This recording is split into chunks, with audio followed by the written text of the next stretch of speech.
عبادات میں کسی کو بھی شریک نہیں کرتا۔ یار مسلمان عقائد اللہ کے حوالے سے بالکل درست ہونے چاہیے۔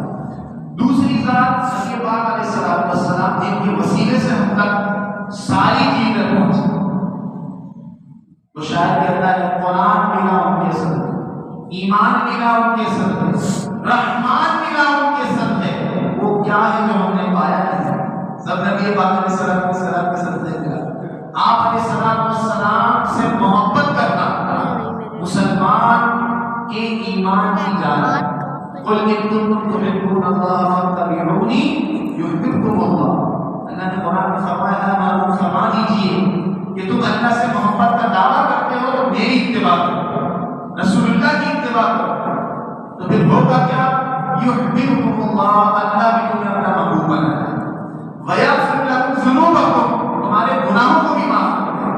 تو نبی پاک علیہ الصلوۃ والسلام کی ذات، ایمان کی جان یہ ہے کہ آپ علیہ الصلوۃ والسلام سے عشق کیا جائے، اور عشق کا تقاضا یہ ہوتا ہے کہ جیسے محبوب کہتا ہے ویسے ہی محب کو کرنا ہوتا ہے۔ نبی پاک علیہ الصلوۃ والسلام کی جتنی تعلیمات ہیں جہاں ہم اس پر عمل کرتے ہیں، ہم دعویٰ تو بہت کرتے ہیں، غلام ہیں غلام ہیں غلام ہیں رسول میں معافی کو بھول گئے جو ہم عشق مصطفیٰ زندگی فضول ہے، لیکن اس نعرے سے آگے جب عمل کی باری آتی ہے تو پھر ہمارا کیا کرنا ہے؟ موت تو قبول ہے، نماز کو قبول نہیں، موت تو قبول ہے، لیکن آپ علیہ الصلوۃ والسلام کی سنتوں پر عمل کرنا قبول نہیں۔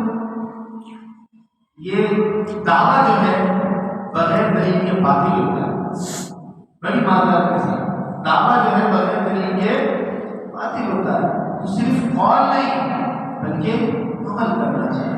آپ علیہ الصلوۃ والسلام اللہ تبارک و تعالیٰ نے فرمایا ایک تعلیم اخلاق، وَإِنَّكَ لَعَلَىٰ خُلُقٍ عَظِيمٍ، نبی پاک علیہ الصلوۃ والسلام اخلاق کے اعلیٰ مرتبے پر فائز ہیں۔ آپ علیہ الصلوۃ والسلام کے اخلاق کیا تھے؟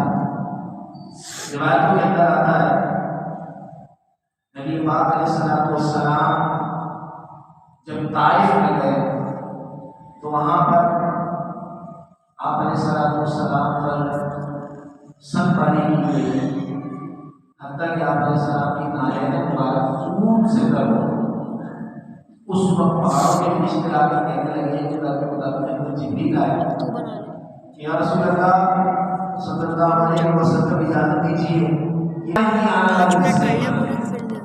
تو آپ علیہ السلام والسلام کا وہاں پہ کیا ہمیں سبق ملا، درس ملا آپ کی زندگی سے، آپ کے اس طرز عمل سے کہ اگر آپ کے اوپر کوئی ظلم کر بھی دے اپنی ذات کے لیے پھر غصہ نہ کرنا، اپنی ذات کے لیے۔ اور اللہ نے قرآن میں فرمایا وَالْكَاظِمِينَ الْغَيْظَ وَالْعَافِينَ عَنِ النَّاسِ، اور وہ لوگ کہ جو غصہ پینے والے ہیں اور لوگوں کو معاف کرنے والے ہیں۔ تو ہم جب اپنی ذات کے اوپر بات آئے ہمیں چاہیے ہم معاف کریں، بدلنا نہ آئے، اللہ پر چھوڑ دیں۔ پھر ہوا کیا؟ کہا جاتا ہے کہ انہیں طائف والوں میں سے محمد بن قاسم ہیں جنہوں نے آ کر سندھ کو فتح کیا، جنہوں نے آ کر یہاں پر اسلام کو پھیلایا۔ بہرحال تو اخلاق بہت بڑی چیز ہے۔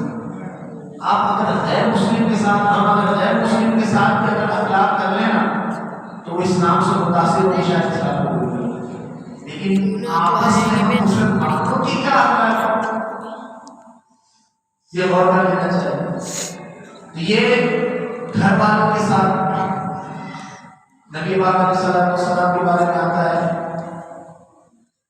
کہ حضرت عائشہ صدیقہ رضی اللہ تعالیٰ عنہا آپ ایک مرتبہ پانی پی رہی تھی تو نبی علیہ السلام تشریف لے آئے۔ نبی علیہ السلام نے فرمایا کہ عائشہ تھوڑا پانی مجھے بھی، آپ نے پیش کر دیا۔ نبی پاک علیہ السلام جب پانی نوش فرما رہے تھے تو آپ رکے اور آپ نے فرمایا عائشہ تم نے پانی کہاں سے پیا تو مجھے بتاؤ، میں بھی وہیں سے پینا چاہتا ہوں۔ محبت کی مثال گھر والوں کے ساتھ۔ اور اسی طریقے سے حضرت خدیجہ کبریٰ رضی اللہ تعالیٰ عنہ کے بارے میں آتا ہے کہ جب انتقال کا وقت آیا آپ نے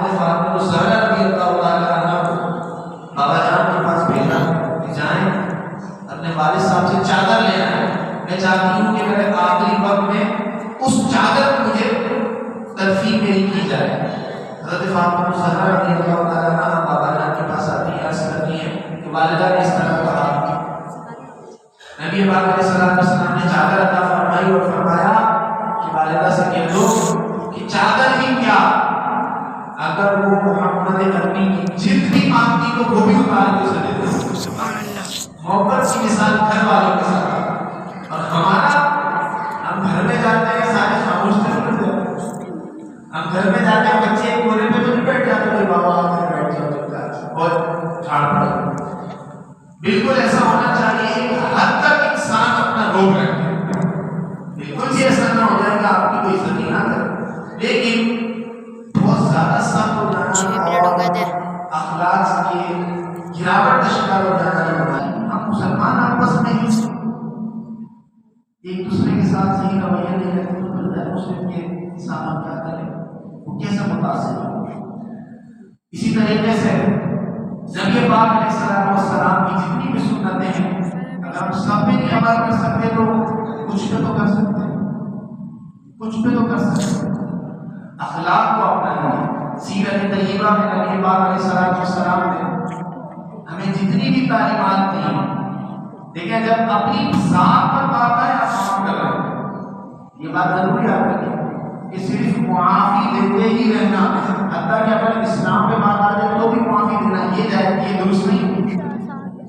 اپنی ذات کے لیے ہم غصہ پی لیں گے، لیکن جب بات رسول اللہ کی آ جائے تو پھر یہ گردنیں ہم نے ایسے ہی رکھی، یہ سر رسول اللہ کے نام پر کٹانے کے لیے. جب دین پہ بات آ جائے، جب رسول اللہ کی ذات پر، جب قرآن پر، پھر مسلمان کمپرومائز نہیں کر سکتے. اس میں معاف کرنے کی اجازت نہیں ہے.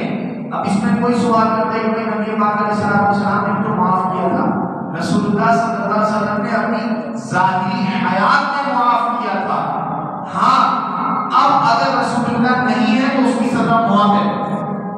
کسی نے بھی اگر گستاخی کی کیونکہ رسول اللہ ظاہری حیات سے موجود نہیں تو اس کی سزا موت ہے. آخرت میں بھلے اس کو معافی مل جائے لیکن دنیاوی حقوق کے مطابق اس کو سزا موت دی جائے، چاہے وہ قرآن کی توہین کرنے والا ہو، چاہے وہ رسول اللہ صلی اللہ علیہ وسلم کی ذات میں یا اللہ کی شان میں توہین کرنے والا. تو میرے دوستوں بزرگوں، جب اپنی ذات کی بات ہے معاف کر دیں، جب دین کی بات ہے تو کوئی معافی نہیں، سزا ہے. حدود کیوں رکھا اسلام نے؟ حدود کا نفاذ کیوں رکھا ہے؟ اسی وجہ سے کہ اگر کسی نے چوری کی اس کے ہاتھ کاٹ دیے. 10 درہم سے زیادہ کی چوری، اس میں شرائط ہے 10 درہم سے زیادہ کی چوری کی ہو، ہاتھ کاٹنے سے ہوگا کیا؟ جب 10 لوگ اسے دیکھیں گے تو اس سے عبرت حاصل کریں گے کہ دیگر چوری کا ارادہ رکھنے والا وہ رک جائے کہ میرا بھی ہاتھ کاٹ جائے. یہ یوں ہی قتل کا معاملہ بھی، اگر کسی نے کسی کو قتل کیا اس کو بھی قتل کرو، کہ جب 50 لوگ دیکھیں گے تو پھر وہ اگر قتل کرنے کا ارادہ رکھتے ہوں گے تو وہ رک جائیں. اسلام نے تو اسی تعلیمات دی، لیکن بات کو یہ گردر سے پورا ہم نے بھلایا نہ ہوتا تو زمانے میں یہ زمانہ دکھایا نہ ہوتا. وہ معزز تھے زمانے میں مسلمانوں کا، اور ہم خوار ہوئے تاریخ قرآن نے قرآن کی تعلیمات کو چھوڑ دیا تھا. مسلمانوں نے جب تک جہاد کے پرچم کو بلند رکھا سرخرو رہے، جب جہاد کے پرچم کو چھوڑ دیا، جب بارڈروں میں ہم قید ہو گئے. یہ بارڈر بنائے اسی لیے ہے، آپ کی حد یہاں تک ہے اور آپ کی حد یہاں تک ہے، میری حد یہاں تک ہے، آپ کی حد وہاں تک ہے. بھائی مسلمان چاہے وہ کسی بھی ملک کا رہنے والا ہو وہ ایک ہے، اور کفر کسی بھی ملک میں ہو وہ ایک ہے. نبی علیہ السلام نے واضح فرمایا کہ کفر ایک ملت ہے، چاہے وہ برطانیہ کا ہو، یورپ کا ہو، امریکہ کا ہو، چاہے وہ اسرائیل ہو، کوئی بھی ہو، وہ سب ایک ہے. اور مسلمانوں کو فرمایا مسلمان ایک جسم کی مانند میں سارے، اگر کسی بھی حصے میں تکلیف ہو پورا جسم میں سے تو مسلمان انسان اس کو محسوس کرتا. نبی علیہ السلام نے فرمایا مسلمان اسی طریقے سے کہیں پہ بھی کسی کو بھی تکلیف ہو سارے مسلمانوں کو ہونا چاہیے. لیکن ہوا کیا؟ سمجھ میں آئی بات کی؟ بارڈرز کیا ہے، پلان کیا ہے کہ آپ اس سے آگے کچھ بھی نہیں کر سکتے. پہلی باندھنے کی ترکیب ہے کہ بہرحال اللہ تبارک و تعالیٰ آسانی فرما